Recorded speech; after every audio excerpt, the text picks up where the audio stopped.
अब हम देखते हैं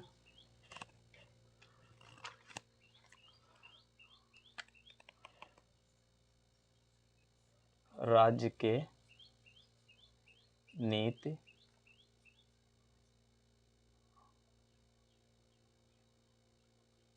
निर्देशक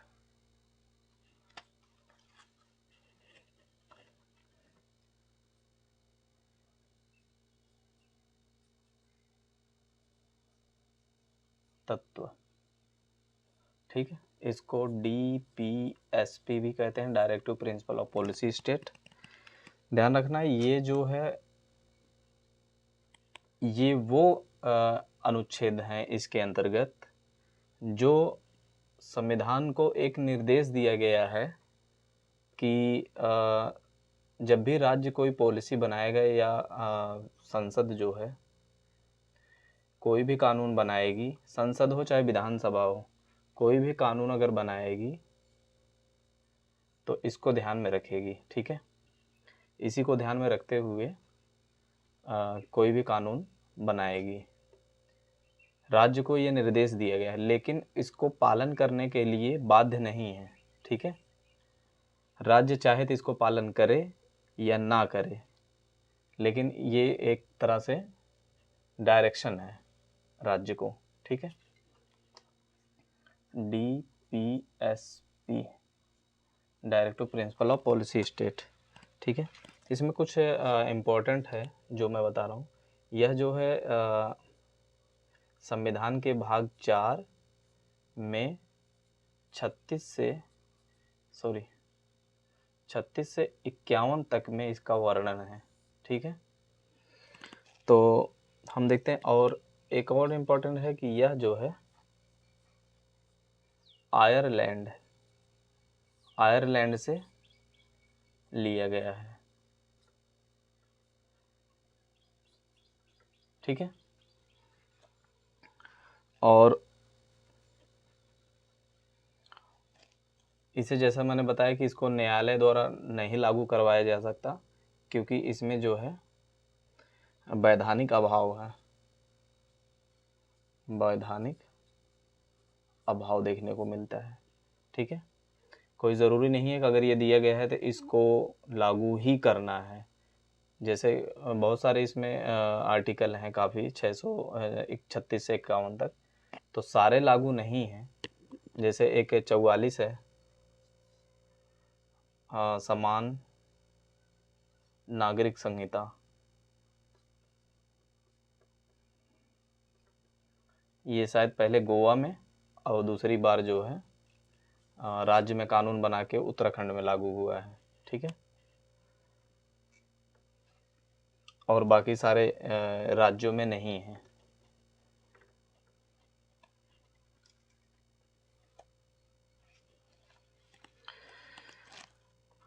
इसमें जो 38 है वो ये कहता है कि राज्य लोक कल्याण के लिए, राज्य लोक कल्याण के लिए सामाजिक व्यवस्था बनाएगा, सामाजिक व्यवस्था बनाएगा। ठीक है, जिससे नागरिकों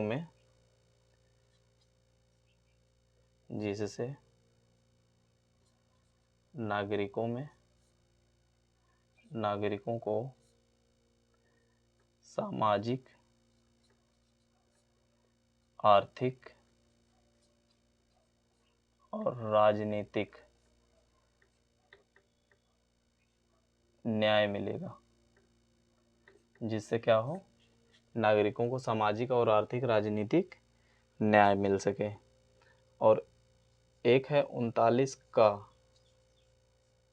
ठीक है, इसमें है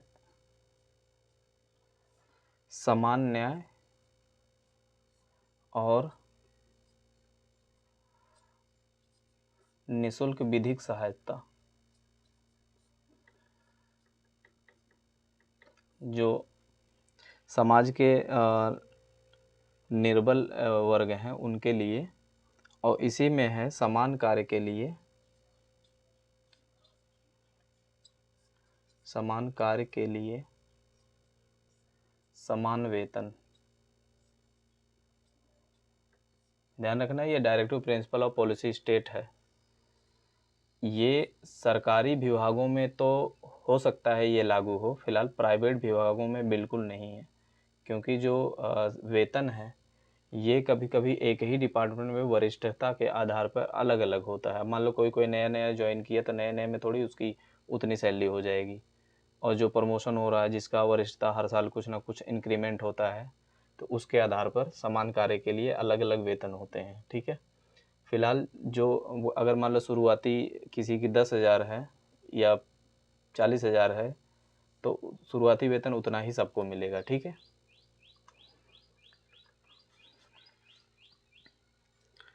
और इसी में 39 खा है, ये कहता है सार्वजनिक धन का स्वामित्व, सार्वजनिक धन का स्वामित्व तथा नियंत्रण,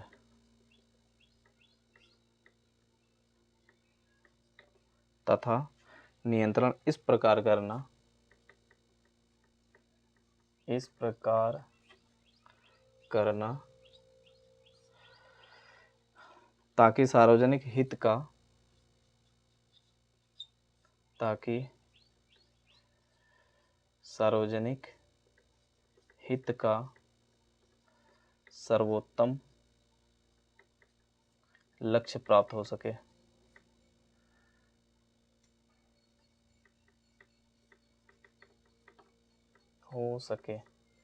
तो सार्वजनिक जो धन है या स्वामित्व है उसका नियंत्रण और इस प्रकार करना उसका कि ताकि जो सार्वजनिक हित है, ठीक है, पब्लिक का निहितार्थ जो हित है वो सबका समान रूप से और ज़्यादा से ज़्यादा हो सके। ठीक है,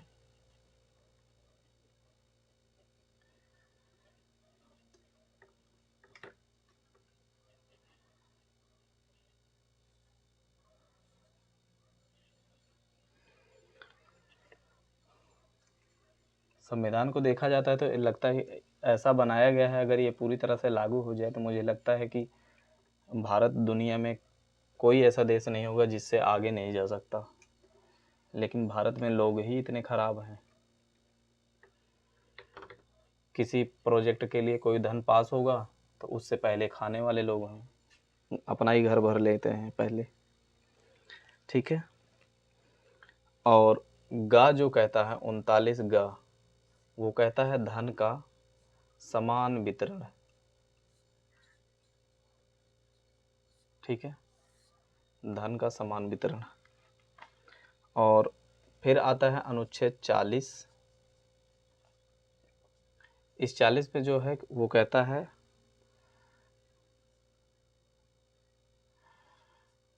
ग्राम पंचायतों का संगठन। ध्यान रखना इसका खाली संगठन के बारे में सलाह दी गई है, निर्देश दिया गया है कि राज्य जो है आवश्यकता पड़ने पे ग्राम पंचायतों का संगठन करेगा, लेकिन इसमें कोई ऐसा प्रावधान नहीं किया गया है कि ग्राम पंचायतें ये करेंगी, क्योंकि ये आर्टिकल 40 में खाली इसका संगठन की प्रोविज़न दिया गया है कि राज्य करेगा, लेकिन इसका जो है प्रोविज़न हमें मिलता है भाग 9 में। ठीक है, भाग 9 में 73वें संविधान संशोधन द्वारा और 74वें संविधान संशोधन द्वारा। ठीक है, इसके लिए दो अनुसूचियां जोड़ी गई, 11 और 12। ठीक है, इसको जोड़ करके अलग से कानून बना के तब जाके 343 से लेकर के कई सारे काम हैं, किसी में 28 हैं, 29 हैं, किसी में 18 हैं, ऐसे ऐसे करके इनका प्रोविज़न भाग 9 में दिया गया है। ठीक है, तो कभी एग्ज़ाम में आता है, ये काफ़ी इंपॉर्टेंट है, भूल जाते हैं लोग, मैंने भी एक बार गलत लगा दिया था। ठीक है, तो ग्राम पंचायतों का जो संगठन की बात कही गई है वो है आर्टिकल भाग 4 में। ठीक है, राज्य के नीति निर्देशक तत्वों के द्वारा बताया गया है कि राज्य जो है ग्राम पंचायतों का संगठन करेगा। लेकिन इसका प्रोविज़न जो है भाग 9 में दिया गया है, आर्टिकल 243 के अंतर्गत। ठीक है। और 41 कहता है, कुछ दशाओं में काम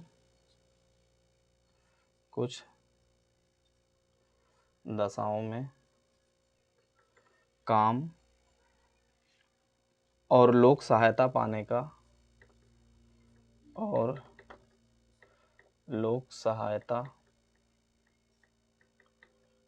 पाने का नागरिकों का अधिकार।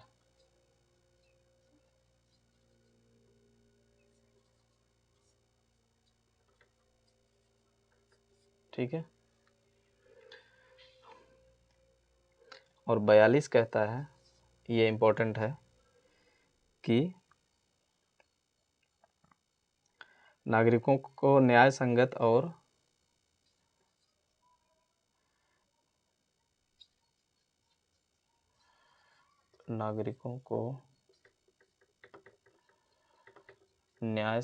और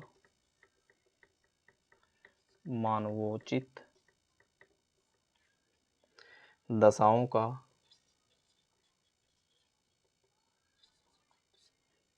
तथा प्रसूति सहायता का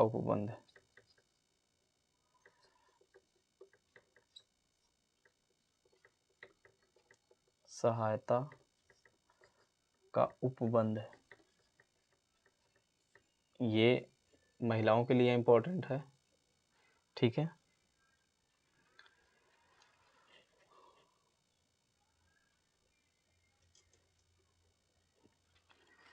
43वां कहता है,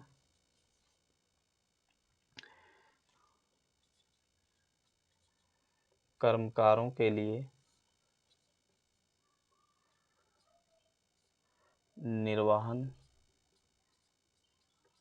मजदूरी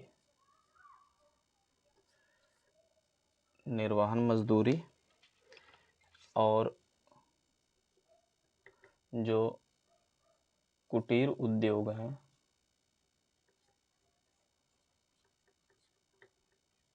जैसे हथकरघा वगैरह हो गए, ग्रामोद्योग हो गए छोटे छोटे, उनको ग्रामोद्योगों का प्रोत्साहन देना। ठीक है। ये राज्य का कर्तव्य है। 44वां जो है, ये है नागरिकों के लिए समान सिविल संहिता। इसको समान नागरिक संहिता भी कह सकते हैं, संहिता बनाना। ये देखो, जब संविधान बना था तब से लागू है, इसमें दिया गया है, लेकिन राज्य जो है नहीं लागू कर पा रहा है। सिर्फ जो है गोवा और उत्तराखंड, यही 2 राज्य ऐसे हैं जहाँ पे ये कानून लागू है। ठीक है। मेरे जानकारी में तो यही 2 ही हैं, बाकी अगर कहीं और हो, फिलहाल पूरे भारत में नहीं लागू है। ठीक है।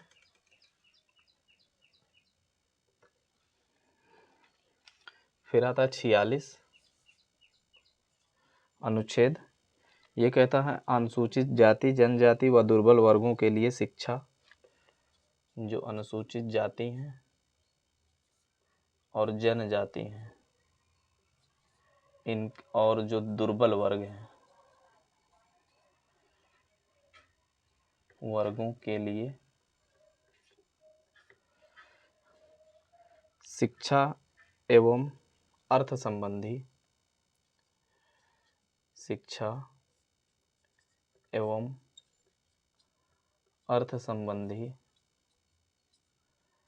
हितों की वृद्धि लिख सकते हैं, अभिवृद्धि लिखा गया है। ठीक है। तो ये हमारा 46 कहता है। और 47 कहता है, पोषाहार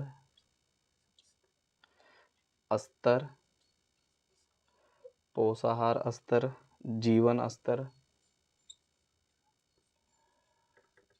को ऊंचा करने तथा लोक स्वास्थ्य का सुधार करने,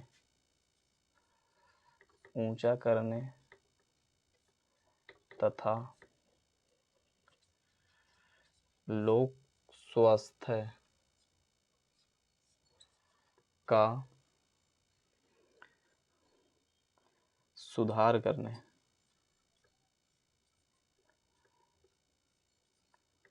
राज्य का कर्तव्य, करने का राज्य का कर्तव्य। ठीक है, ये 47 जो है इम्पोर्टेंट है, ध्यान रखना। 48 जो है 48, ये कहता है कृषि एवं पशुपालन का संगठन। ठीक है, इसमें का दिया गया है 48 का, पर्यावरण का संरक्षण,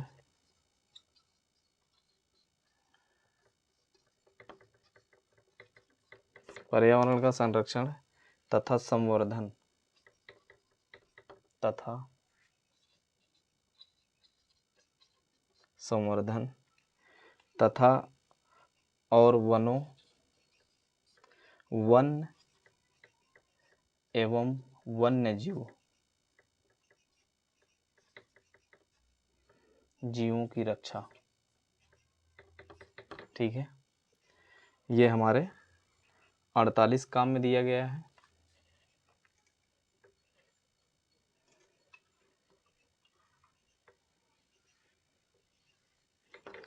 फिर दिया है 49,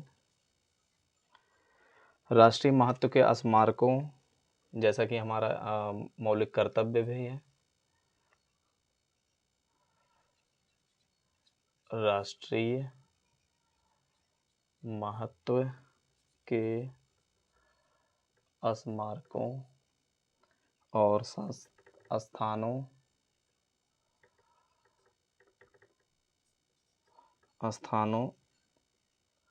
और वस्तुओं का संरक्षण,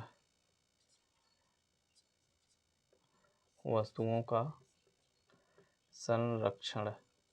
ध्यान रखना ये राज्य का कर्तव्य है। ठीक है, और ये जो है व्यक्ति का मौलिक अधिकार भी है, मौलिक अधिकार नहीं, मौलिक कर्तव्य भी है कि वो उसको नुकसान ना पहुंचाए बल्कि उसके संरक्षण में योगदान दे।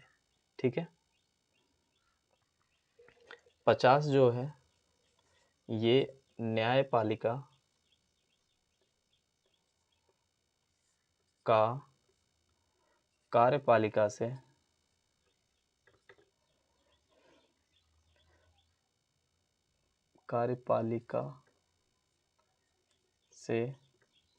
पृथक्करण या अलग होना।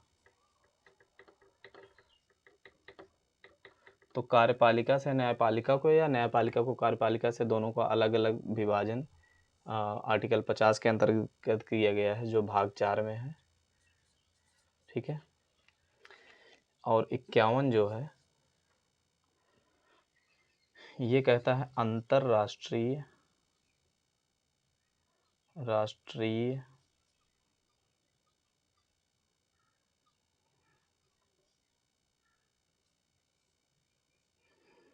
शांति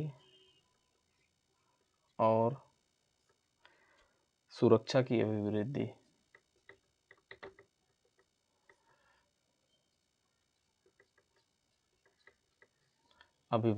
ठीक है, और जो 51 का है, हालांकि 51 तक ही है, 51 का से अलग हो जाता है, यहाँ पे आ जाते हैं मूल कर्तव्य। ठीक है, तो आगे हम देखते हैं अगले वीडियो में इसको। फिलहाल इतना ही, तब तक के लिए धन्यवाद।